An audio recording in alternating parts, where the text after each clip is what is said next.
Buenos días a todos y a todas.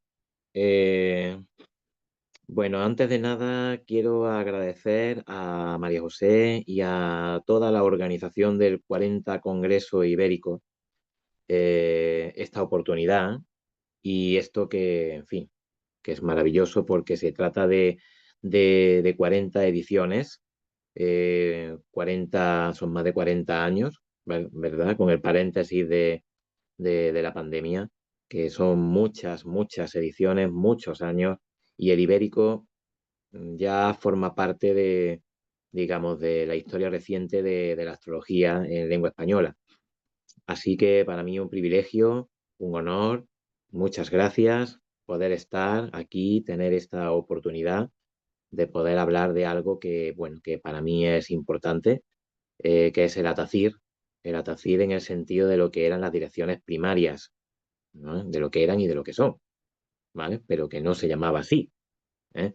Entonces, pues nada, quiero hablaros de ese tema desde el punto de vista de la tradición y, bueno, luego quedaré a disposición de todos vosotros para las preguntas que queráis formular una vez terminada la exposición, ¿no? Así que, dicho ello, pues me dispongo a compartir. Vamos a ver la pantalla. Así es. Eso es. Creo que ya estamos. Y aquí tenemos una presentación para presentar en este dispositivo. Muy bien. Bueno, pues aquí estamos con, como decía, ¿no? El atacir, su lugar dentro de las herramientas de prognosis. Bueno, el prognosis, como sabemos, pronóstico, ¿eh? Y me gustaría hacer hincapié un poco en este título, ¿no? Porque realmente el atacir, la dirección primaria, o sea, como todas las demás técnicas de pronóstico que nos han llegado desde la tradición, tienen una jerarquía, es decir, tienen eh, mm, un papel determinado, de más importante a menos importante, que hay que tener en cuenta si queremos un poco acercarnos a todo esto de la astrología desde el punto de vista en que lo hacían los antiguos, ¿vale? Y el Atacir probablemente sea la más importante, ¿no? Dentro del sistema bueno, que voy a examinar con más detenimiento, porque, a ver, voy a centrarme sobre todo en lo que nos ha llegado por medio de la astrología árabe, ¿no? En concreto del libro Cumplido de Ali Ben Rajel, que a su vez recoge fuentes helenísticas igualmente, ¿no? Os leo un poquito y voy explicando conforme voy haciendo la lectura en aquello que sea pertinente explicar. El libro sexto, que es el que nos interesa del cumplido, de Ali Ben Rajel, que se escribe en torno al siglo XI, es el que está dedicado precisamente a la prognosis individual, es decir, al pronóstico. Se llama de las revoluciones de los años. Por lo tanto, aquí es donde se estudia pues, la revolución solar, aquí se estudia las edades planetarias, las profecciones, las fardarias o firdarias, por supuesto, el llegamiento o llevamiento, que también hemos leído al respecto. Y eso no sería ni más ni menos que no es otra cosa que la tacir, ¿no? La dirección, ¿no? La dirección primaria. Este texto, el libro sexto, se divide en unos 12 capítulos, ¿vale? Que tratan sobre varios puntos, como decía, el divisor y el participante, que vamos a explicar a continuación esto qué es y cómo se calcula, que es lo que se refiere más explícitamente a las direcciones primarias, las fardarias, las edades planetarias, la revolución solar, la profección del 12 y los tránsitos. Pero claro, cuidado, los tránsitos realmente, de acuerdo con este texto y de acuerdo con lo que nos ha llegado desde antiguo, en realidad es la carta de la revolución solar reflejando el tránsito de un planeta y su relación con el radical. Es decir, yo tengo en la natal a Venus en Piscis y en el momento de la revolución solar es Marte el que está pasando ahí. Por lo tanto, Marte está haciendo un tránsito a esa Venus. O sea, algo distinto, ¿verdad? Como podemos observar en relación con lo que hacemos hoy día, ¿no? Con los tránsitos.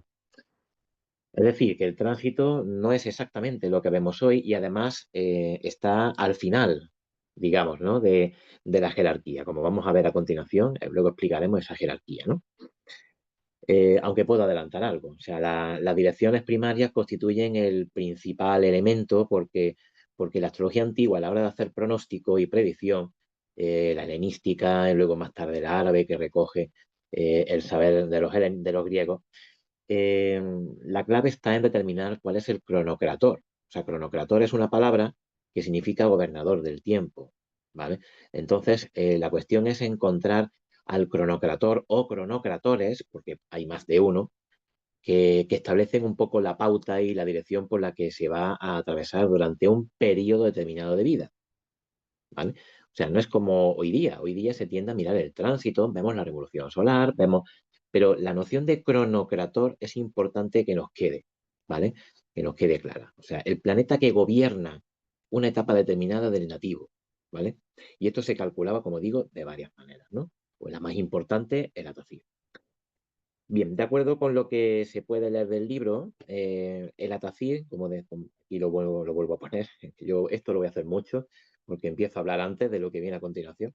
Entonces puede sonar repetitivo en muchos casos, espero que no, que lo que resulte es que sea más claro. El Atacir establece el planeta cronocrator de una etapa en la vida del nativo, ¿vale? Ese planeta cronocrator va a tener un nombre, que es el divisor, ¿vale? O el partidor, que también tenemos esa denominación. Y a ese planeta lo complementa de manera fundamental el planeta participante. Luego veremos estos conceptos más despacio, cómo se calculan y el verdadero significado, ¿no? Cuando hemos calculado esos dos planetas, ¿vale? Mediante la TACIR, mediante la dirección primaria, que eso un buen software la puede calcular perfectamente, e incluso hay herramientas en internet que también lo hacen, como cartanatal.es. Una vez calculado, se debe mirar su posición en el radical, o sea, la carta natal, en un primer momento, y en la revolución solar a continuación, ¿vale? O sea, tenemos que ver ese planeta, esos dos planetas, cómo se encuentran, ¿vale? Los juicios que hagamos de esta observación, ¿vale? Han de compararse luego con el signo del año y su regente, es decir, la profección del 12, la profección, con la posición también, además, con la posición del ascendente y de la luna de la revolución solar. ¿Vale? O sea, del ascendente y de la luna de la revolución solar. Fijaos, esto lo estoy cogiendo básicamente del texto, no literal, pero sí del texto de Ben Rajel, ¿vale? O sea, el ascendente y de la luna de la revolución solar. Empieza por ahí, ¿eh? Así como de todos los planetas, que estarán ubicados en el momento de la revolución en ciertas relaciones con los planetas y el ascendente del tema natal. O sea, hay que hacer una comparativa constantemente en todo esto, ¿vale? Y siempre estableciendo una jerarquía. La revolución solar vendría después. No es lo primero que se mira. O sea, primero tenemos el atacir, luego tenemos la profección y luego vamos mirando la revolución solar. Todo esto lo podemos acompañar, ¿no? De la fardaria, de las edades planetarias.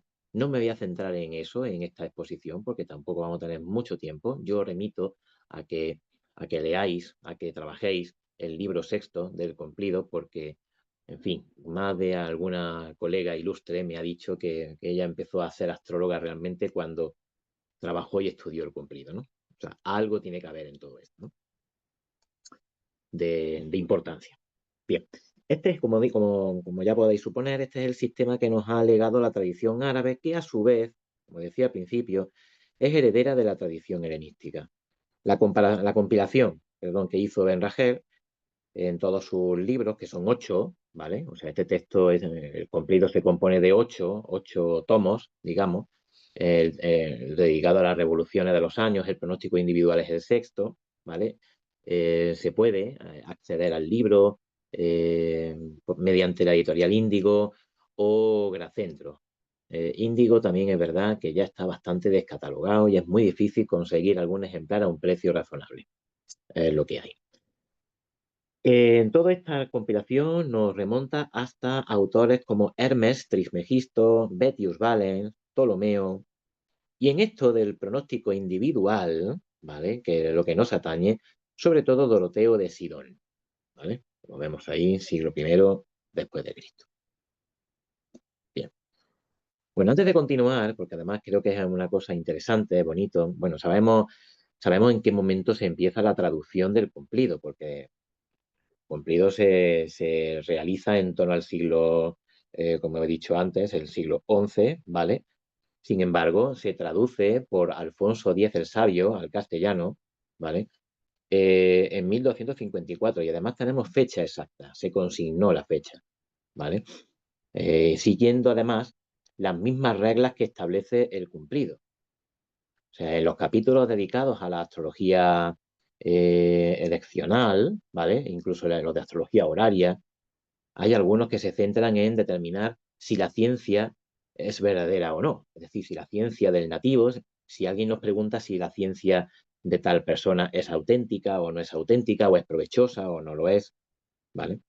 Entonces, siguiendo esas mismas reglas, como vamos a ver a continuación, se estableció un momento para el inicio de la traducción del cumplido, ¿no?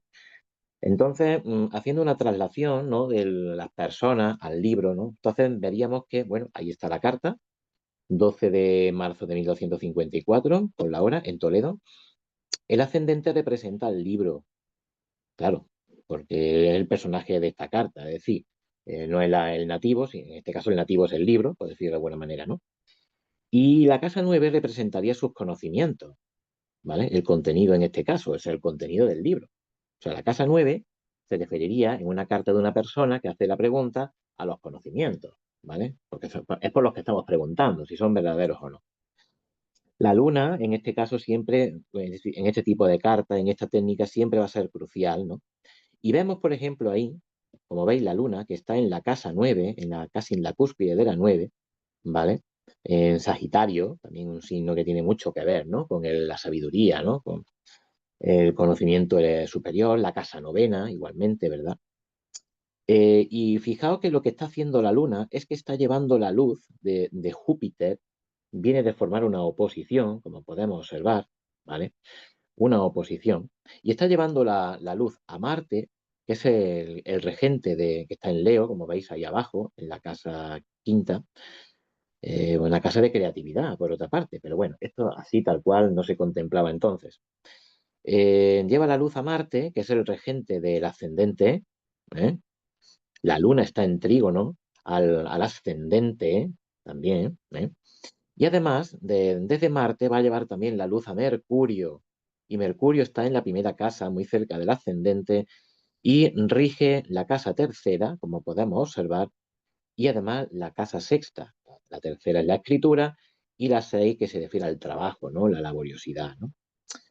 Entonces, según esto y según las reglas que el mismo cumplido establece, la ciencia del texto es verdadera, porque la luna aspecta al regente del ascendente, y eso es lo que indica que se va a sacar provecho de esta ciencia, ¿no? Precisamente porque la luna además, como vemos, aspecta al R1 y además aspecta al ascendente. En fin, una carta maravillosa, estupenda, y bueno, hoy día todavía el texto sigue teniéndose en cuenta. Bueno. Vale, ¿qué es el Atacir entonces? Para ir poco a poco ya entrando, ¿no? Vamos a ver. Y vamos a ser recurrentes, ¿no? Porque vamos a explicarlo de diversas formas, ¿vale? Para que se vaya asentando, ¿no? Bueno, el Atacir es una de las direcciones primitivas, dirección en el sentido de mover, de llevar elementos de la carta, ¿no? De ahí lo de dirección también, ¿no? Que sirve para progresar planetas, partes y cúspides de casa, ¿vale? La palabra tacir, como tal, significa llevamiento, una palabra de origen árabe, ¿vale? Porque mediante esta técnica lo que hacemos es mover o llevar elementos de la carta a razón de, cuidado, 1 grado por año. Esto es aproximativo, es una media, porque luego veremos que según el signo sea de larga o corta ascensión, el tiempo va a ser mayor o menor de 1 año. Lo que tardará ese grado, ¿eh? Ese grado en ascender, ¿de acuerdo? Por el ascendente, ¿vale? A partir del momento del nacimiento, no, aquí en realidad me he ido, ¿dónde me he ido? Vale, a razón de 1 grado por año. Bien, entonces, como decía, estos son las direcciones primarias. según las cuales pues, van subiendo, van ascendiendo a partir del nacimiento por el horizonte oriental, o sea, el ascendente, sucesivamente los grados, términos y signos del zodíaco. Importante lo de los términos, porque son clave para determinar los cronocratores, sobre todo el cronocrator principal, el partidor. Según se trate de signos de lenta o rápida ascensión, aquí vuelvo a decir lo mismo, su tiempo de ascensión también será más corto o más largo. Los factores de más peso que se mueven son los ILEX, el ascendente, el sol, la luna, la parte de fortuna y la sifigia, o sea, la lunación anterior al nacimiento. Entonces, de todos estos, el considerado como ILEG del nativo, que suele ser normalmente el sol, la luna o el ascendente, será el elemento principal, ¿no? A ser tenido en cuenta. Será uno de ellos, ¿no? Luego veremos que el ascendente suele tener prioridad, ¿no? A la hora de establecer el elemento a mover, pero puede ser cualquiera. Y además que según el que movamos hay una interpretación. O sea, se está buscando con ello dilucidar cuestiones muy concretas, ¿no? Dependiendo del elemento que estamos moviendo. Bien, antes de proseguir, ¿no? Una breve explicación astronómica, que veamos un poco el asunto también, ¿no? A ver, esto surge, en realidad, de establecer una correspondencia entre el giro de la Tierra sobre sí misma, o sea, eso es la rotación, ¿verdad? En las 24 horas que siguen al nacimiento y los primeros 360 años de la vida del nativo. En fin, esto es evidentemente algo que hoy día no es fácil de alcanzar, ¿no? Yo pretendo hacerlo en un futuro, pero conseguir la fórmula para hacerlo, o a lo mejor en otra vida. Pero como esto es bastante improbable que suceda, lo que se utiliza son las 5 o 6 horas posteriores, ¿sí? Al nacimiento. O sea, 5 o 6 horas que han pasado después de nacer, ¿no? Porque cada 4 minutos aproximadamente corresponden a un año de vida. Y ahora, ¿esto cómo funciona? Vamos a ver.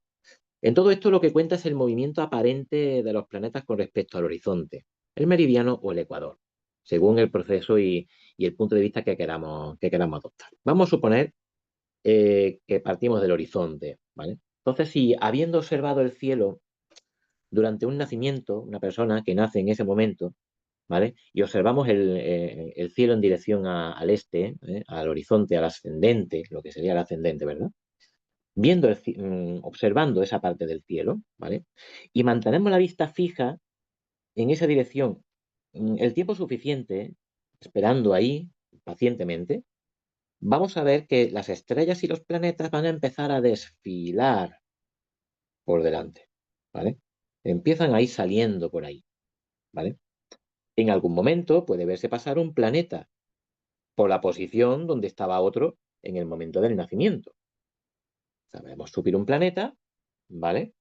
Entonces, ese planeta pasará en un momento dado por uno que tenemos en el nacimiento o simplemente por el mismo ascendente, por el horizonte.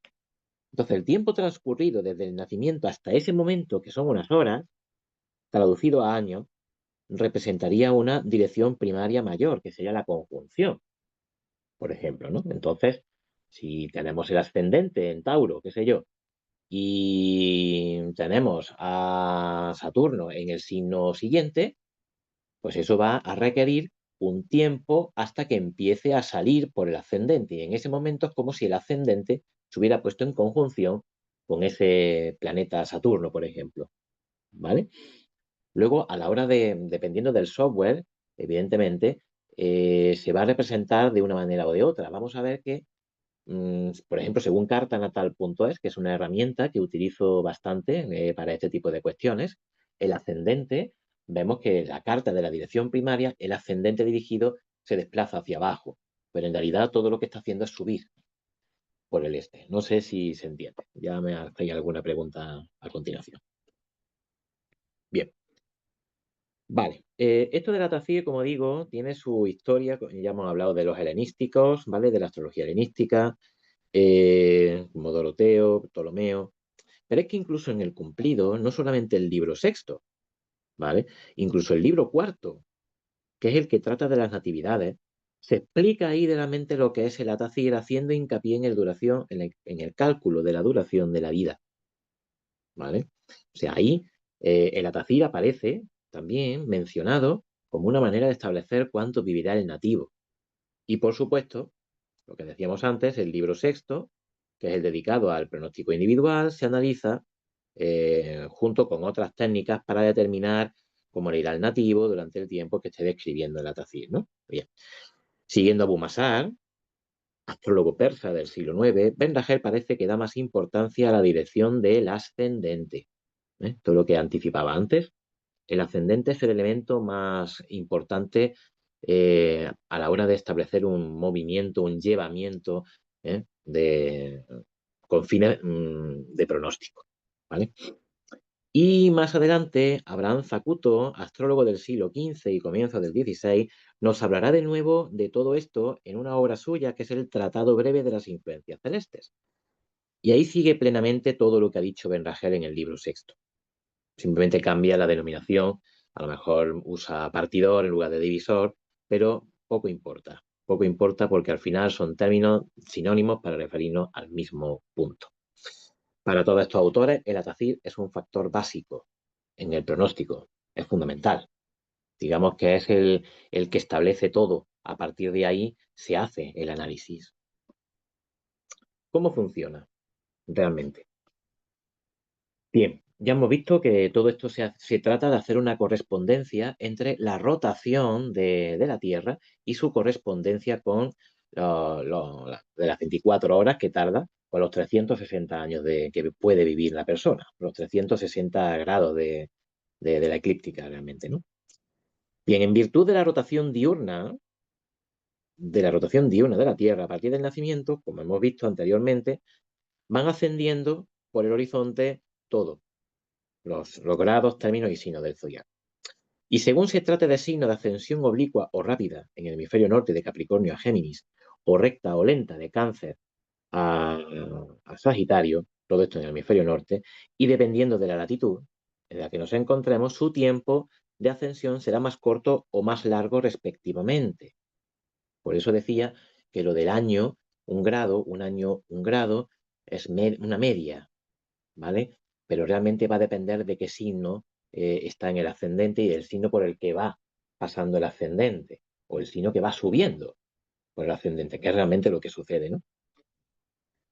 Cada grado de ascensión recta que va pasando por el meridiano corresponde a un año de vida. Fijaos que habla de ascensión recta, por lo tanto estamos hablando del ecuador en este caso, ¿vale? Corresponde a un año de vida. Y en ese tiempo ascenderá una porción mayor o menor de un signo por el horizonte según en qué hemisferio de la eclíptica se encuentre.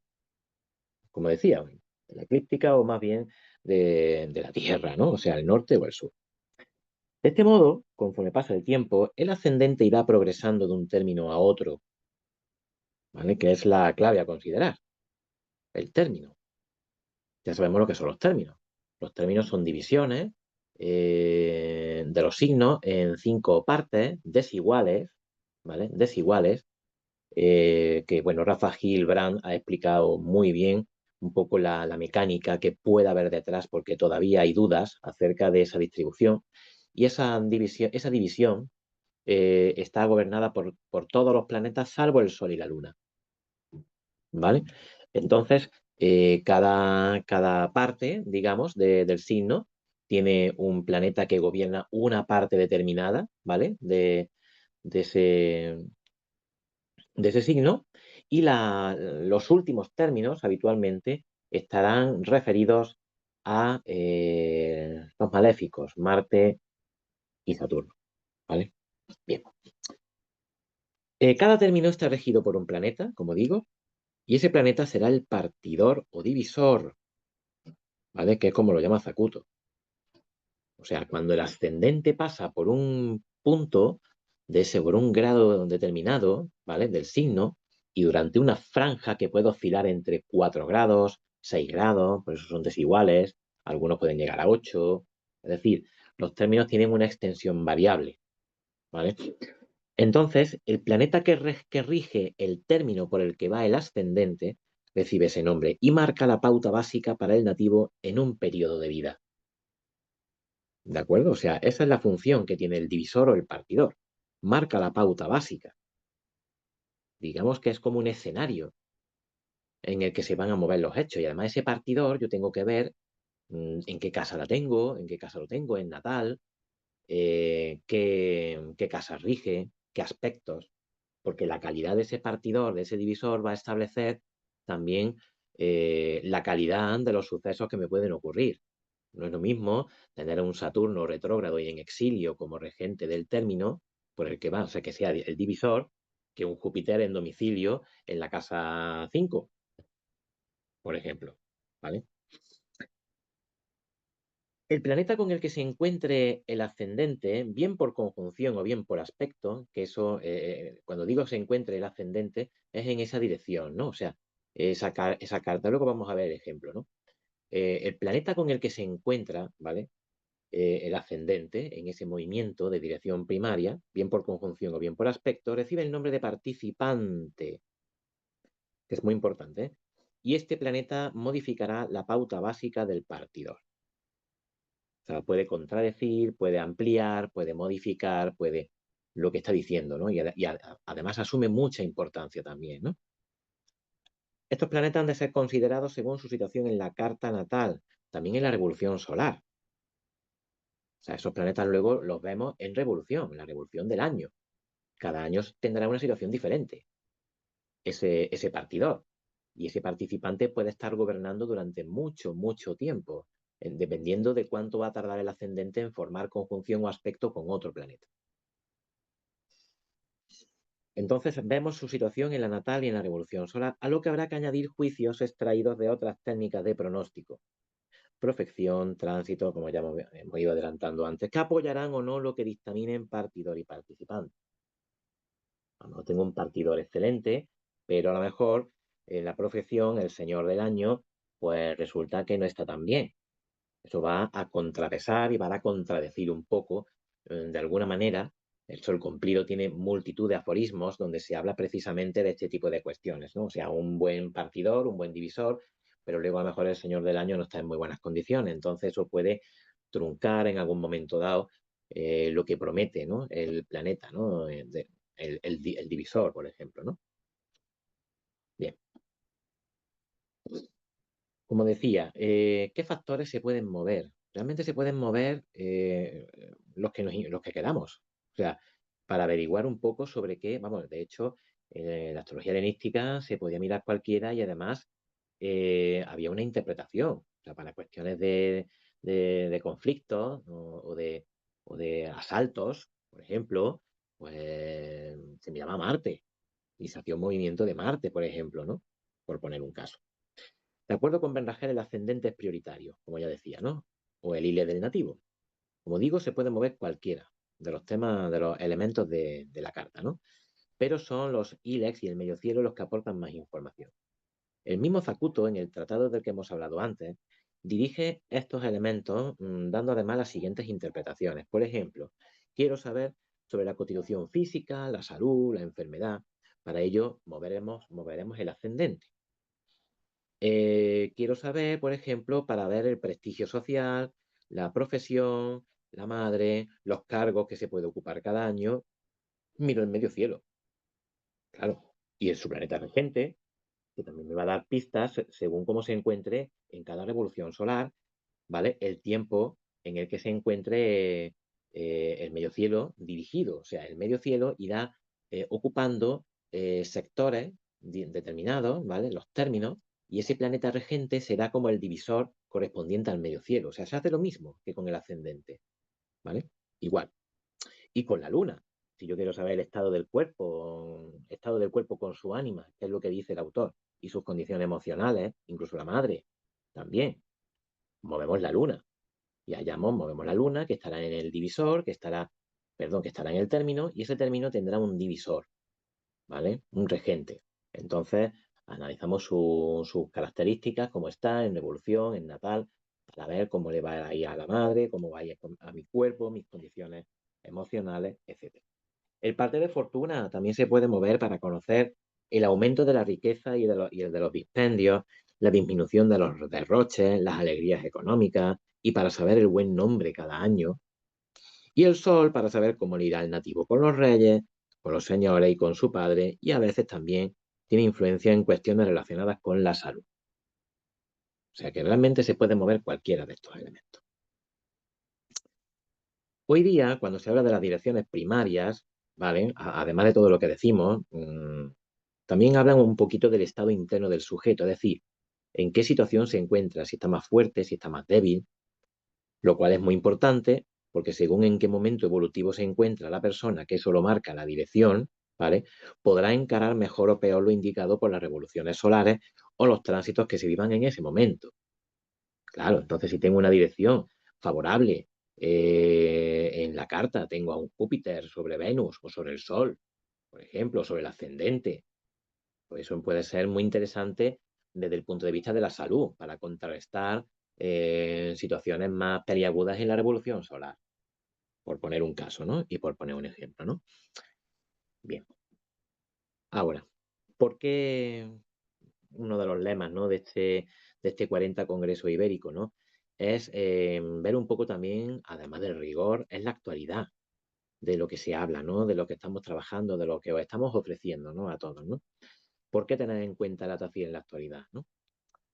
Es una técnica astrológica, como ya sabemos y hemos visto hasta ahora, ¿verdad?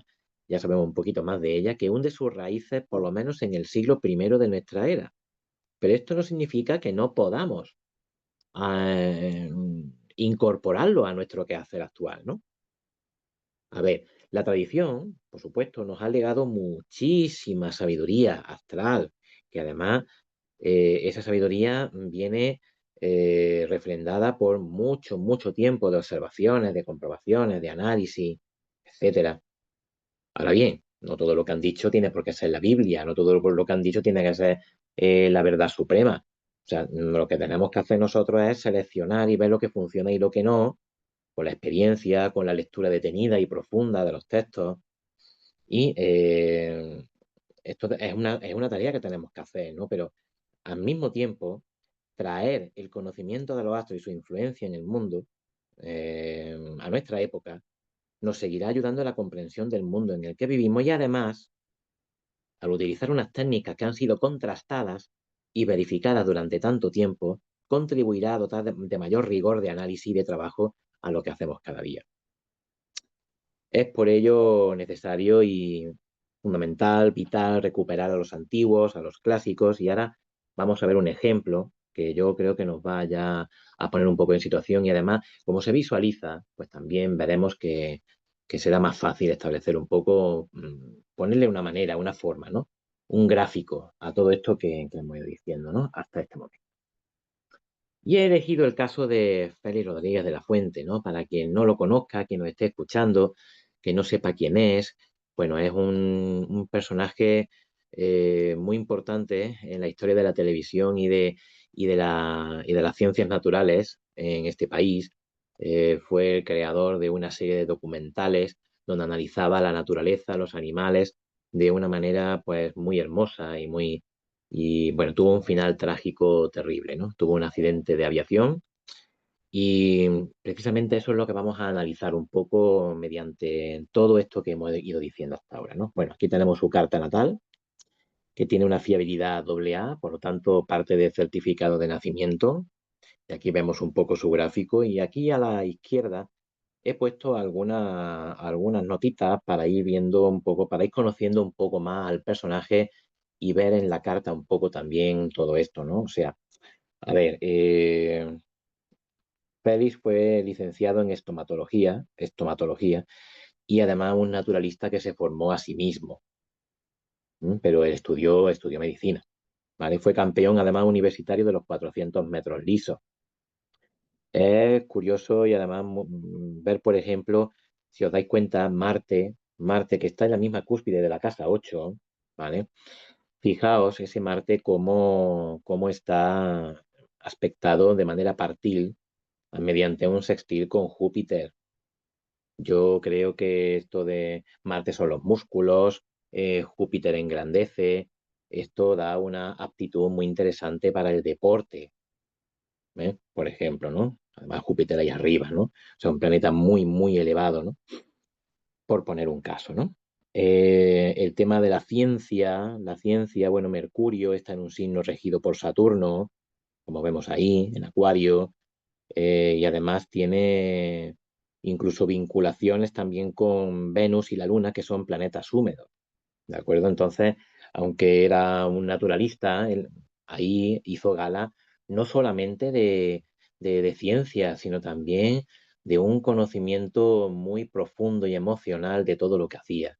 Y además eso lo supo transmitir mediante su lenguaje, ¿vale? Vamos, los que no lo conozcáis, no sé si hay alguien que no lo conozca, que busque información sobre él, y los que lo conocen estarán de acuerdo conmigo en que una de sus dotes fue precisamente la narración, o sea, cómo contaba, ¿no? Todo lo que nos mostraba en esos documentales. Su padre le instó a que estudiara medicina, porque no se fiaba mucho de sus inclinaciones naturalistas. Entonces, aquí, por ejemplo, vemos el Sol y Saturno, ¿verdad? Eh, que están, bueno, formando una cuadratura, aunque el regente de casa 4, no, el regente de casa 4, que es Venus, ¿vale? Sí parece tener una buena conexión con el regente del ascendente, que es la Luna. Es decir, Venus está en sextil con la Luna. Parece que por ahí también, a ver, no llegó a haber una relación tensa o difícil, pero Félix hizo caso un poco en ese sentido por agradar a su padre, pues estudió medicina, pero luego él pues se dedicó también un poco a lo que le dio la gana, ¿no? Entonces, parece que esa diversidad de aspectos, esa cuadratura de Saturno al Sol, por un lado, el sextil entre Venus y la Luna, en fin, parece que ahí se ve un poco una de cal y una de arena, ¿no? En la relación con el padre, ¿no? Gran carisma y bella oratoria, el carisma quizás se lo pueda dar Júpiter ahí arriba de la carta, la bella oratoria la veríamos en la conjunción entre Mercurio y Venus. Muere a los 52 años, joven, ¿vale? En accidente de avioneta. La muerte temprana sí es verdad que puede estar anunciada por ese Marte en la misma cúspide de la casa 8. Acuario también es un signo que está relacionado con la tecnología, también con la aviación. Fue aficionado a la cetrería, la caza, bueno, la caza no, la cetrería, eh, que tiene que ver, ¿no? Precisamente con el adiestramiento, ¿no? De los animales, sobre todo de las aves de presa, de las aves. Es curioso que Ben Guerra, en el libro de los juicios de las estrellas, que tradujo la escuela de Sirventa, eh, se habla de Sagitario como de un signo que tiene que ver con aves, ¿vale? Y qué casualidad, ¿no? Que en la casa 6, ¿verdad? Que la asociamos actualmente con las mascotas, con los animalitos, pues tenemos ahí a Luna, que es el regente del ascendente, tenemos ahí a Saturno en ese Sagitario rigiendo la casa 6, ¿no? Eso también es interesante, relacionado con este punto de la cetrería. Y lo de aventurero y viajero, bueno, Marte, que hemos visto que es el regente de la profesión, y además de la quinta casa, la creatividad, pues lo tenemos en sextil con Júpiter, que es el regente de la 9, también, ¿vale? O sea que, en fin, la carta parece que, bueno, este es un breve análisis, ¿no? Parece que refleja bastante bien un poco lo que estamos diciendo, ¿no? Y lo que fue su vida, ¿no? Bueno, vamos a lo que nos interesa. Bien, mira, a través de cartanatal.es podemos ver que el cálculo de las direcciones primarias nos va a ofrecer dos cartas, o sea, en la parte exterior, la rueda exterior, que es la carta de la dirección primaria, y por dentro tenemos la carta natal, ¿no? Entonces, fijaos que el ascendente natal está en Cáncer, ¿verdad? Pero en el momento del accidente, el ascendente, daos cuenta que esto se mueve muy lento. O sea, esto se mueve muy lento. O sea, que el ascendente, cuando se encuentra aquí más abajo, sobre los primeros grados de Virgo, si os podéis dar cuenta, en la parte de fuera, ¿vale? Ahí llevaba ya tiempo, porque esto va muy despacio, como ya hemos visto antes, ¿no? Pues el ascendente dirigido, digamos, el ascendente de la dirección primaria para ese momento, 14 de marzo de 1980, Él nace, fue en la época del cumpleaños, como podemos observar, ¿no? Nace el 14 de marzo de 1928. Bueno, en ese momento, el ascendente está, está en 2 grados con 35 minutos de Virgo. Disculpa que bebo agua. Bien. El ascendente se encuentra en 2,35 de Virgo, ¿no? Entonces, aquí me he puesto la tabla. Los términos que utilizo son los términos egipcios, ¿vale? Realmente, el regente del término, que es el divisor, es Mercurio, ¿vale? Es Mercurio. Porque rige la primera parte del signo de Virgo, ¿vale? Mientras que creo que voy a hacer una cosa y voy a hacer lo siguiente. Vamos a ver. Es que quiero poneros algo más para que os sirva un poco. Aquí estáis viendo mis intimidades, digamos, pero quiero simplemente mostraros un poco la tabla de los términos, esto es de otro curso que imparto, ¿vale? Imparto varios, en fin, no es para hacer propaganda. Vamos a ver, aquí. Bien. Entonces aquí tenemos los términos egipcios. Como podemos observar en la tabla, ¿vale? Aquí tenemos pues la división de los signos en 5 partes desiguales. Y nos interesa el signo de Virgo. Si os veis, por ejemplo, Virgo, veis que aparece Mercurio 0,7. 0,7 son los grados del 0 al 7, ¿vale? Y hemos visto que estaba en el 2,35 de Virgo, ¿vale? Por lo tanto, el regente del término, en este caso, es Mercurio y actúa como divisor, ¿de acuerdo? Entonces, esto también cartanatal.es permite calcularlo, o sea, permite poner la carta con los términos también, los términos egipcios, los coloca también. A mí me gusta mirar esto, ¿vale? Mirar esta distribución de los grados, la tabla, porque además aquí veo los grados, ¿vale? Hay gráficos que no nos pone el grado, sino que viene simplemente las rayitas, ¿no? Las que se va separando cada uno de los grados, ¿vale? Del signo, ¿no? Esa rayita, ese grado, ¿no? Pero no viene la numeración, ¿no? Entonces a mí me gusta esto, pero también se puede hacer de la otra forma, ¿no? Bien. Entonces tenemos que el divisor es Mercurio, porque el ascendente está en 2 grados 35, pero el participante también es Mercurio. Mercurio en la carta natal veis que se encuentra en Acuario al final, en 27, ¿no? Entonces, ese es el último planeta con el que el ascendente ha realizado un aspecto mayor, conjunción, sextil, trígono, cuadratura, oposición, ¿vale? Es el último, realmente hizo una oposición, el ascendente, que lo tenemos ahí en Virgo, cuando el ascendente estuvo al final de Leo, ¿vale? O sea que ya lleva un tiempo siendo Mercurio el divisor, ¿vale? Entonces, ese también Mercurio quedaría establecido como participante, ¿vale? Yo espero que esto, si no, luego me preguntáis. Y solamente lo hacemos con los planetas tradicionales. ¿Por qué? Aquí están todos. Porque luego, a ver, si alguien luego aporta algo o hace sus reflexiones y sus cábalas en relación con los planetas modernos, pues perfecto. Pero ¿por qué los tradicionales? Por el tema de las regencias, para ver qué casas rigen también. Eso es muy importante en todo esto. Desde mi punto de vista, los planetas modernos no tienen regencias, ¿vale? Esto igual levanta polémica, pero yo creo que tienen su interpretación, pero la regencia yo se la dejaría a los planetas del sextenario. En natal, vamos a seguir con el análisis. En natal, Mercurio, tenemos que ver cómo se encuentra, ¿no? Fijaos que está en la casa 8, ¿verdad? Además está en término de Saturno, porque esa parte final de Acuario está gobernada por Saturno, o sea, esa parte, ese término. Fijaos, ¿vale? Acuario, ¿veis? Al final, 25-30, por lo tanto, está en domicilio de Saturno, pero también está en término de Saturno. Y además daos cuenta que Saturno es el regente de la casa 8. Bien. Está en casa 8, como digo, domicilio y término de Saturno. Mercurio, además, es el regente de la casa 12, ¿vale? Las pruebas de la vida, los retiros, las reclusiones, en fin, ¿no? Una buena casa, ¿vale? Y además rige la casa 3, que entre otras cosas son desplazamientos. Y ya Mercurio de por sí tiene significación de movimiento, ¿no? De desplazamiento, ¿no?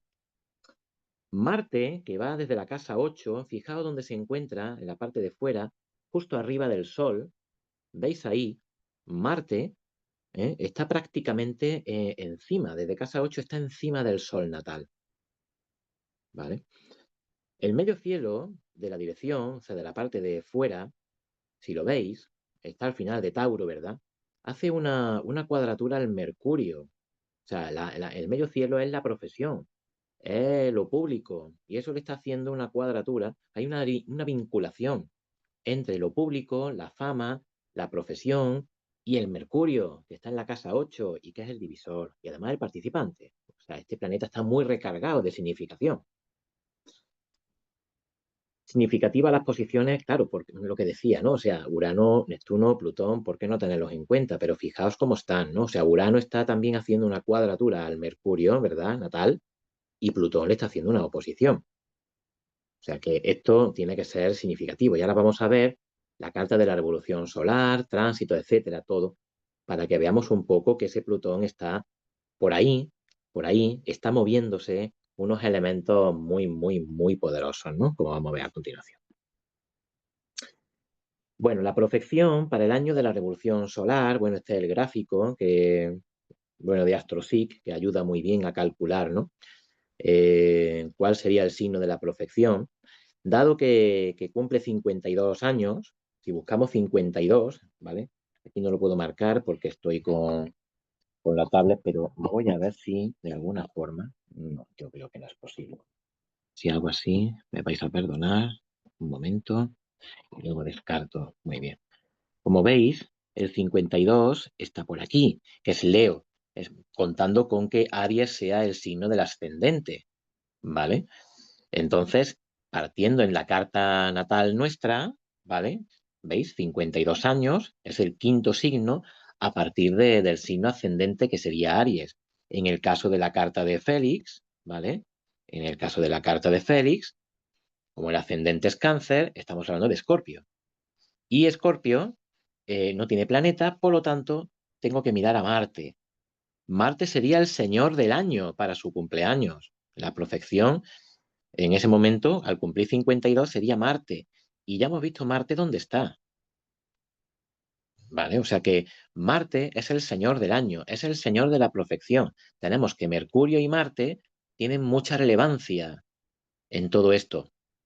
¿Vale? O sea, el señor del año establece una contradicción, una complementación de lo que está indicando el divisor.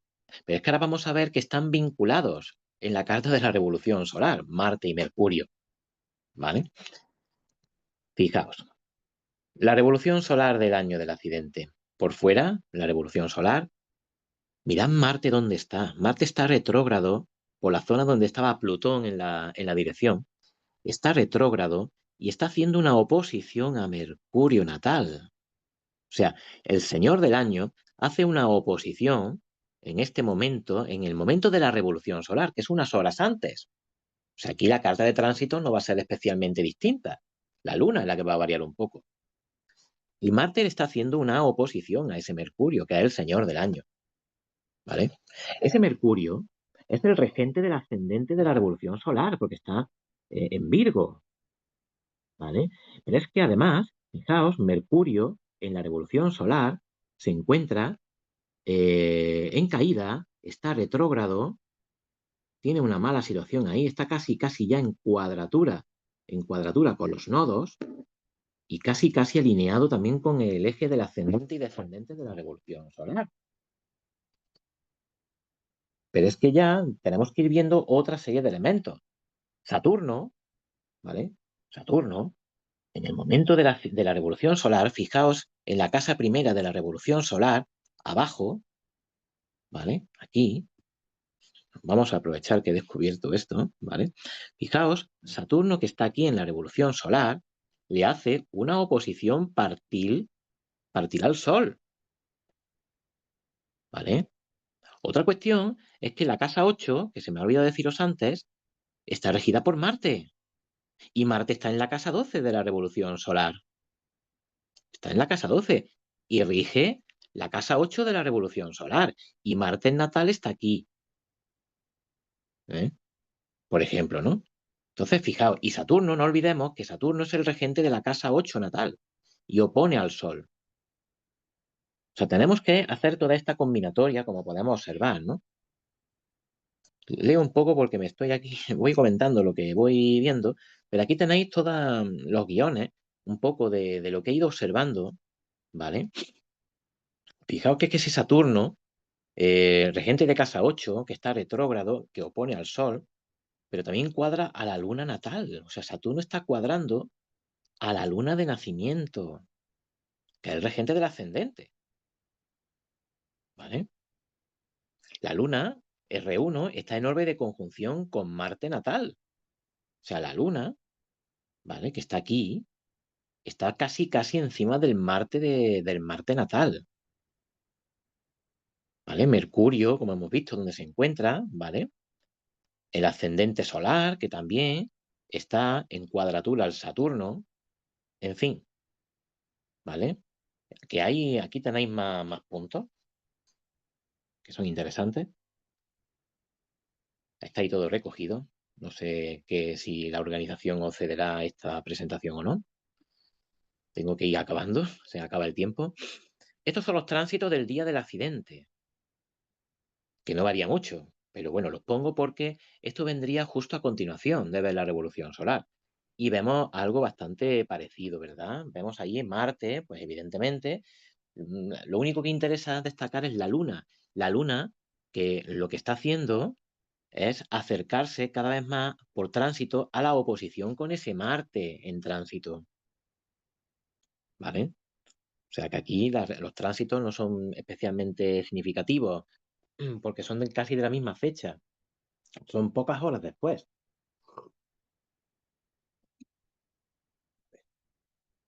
Pero es que fijaos ya, para rematar, que el 16 de febrero de ese año se produce un eclipse de Sol. Se produce un eclipse de Sol. Pero fijaos dónde se produce el eclipse de Sol. Fijaos dónde está.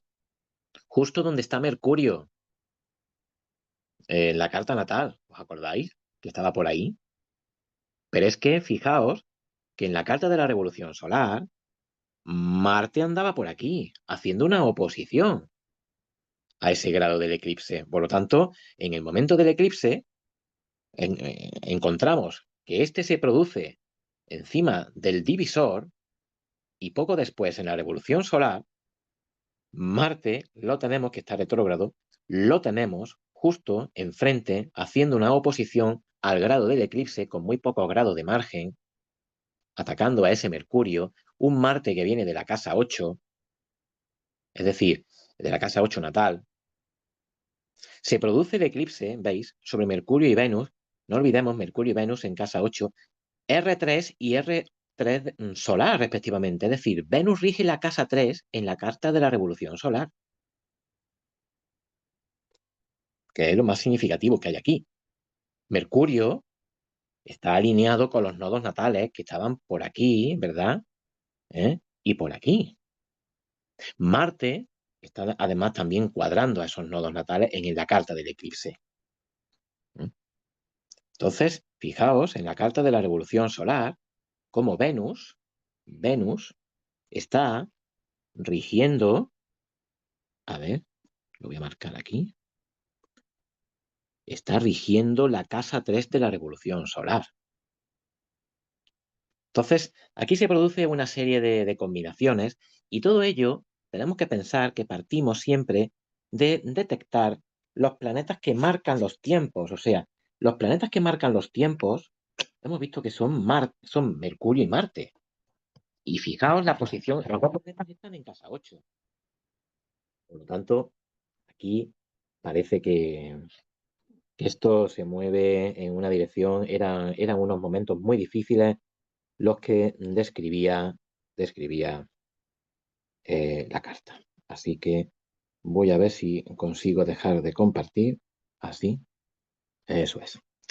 Muy bien. Bueno, pues hasta aquí mi disertación. Yo espero que haya servido de algo. Podéis preguntar ahora todo lo que se os ocurra y nada, me tenéis a vuestra disposición para aclarar y comentar pues todo esto que os he puesto aquí. Así que Muchas gracias a todos y a María José y al 40 Ibérico y por muchos años más. Un saludo y un abrazo para todos.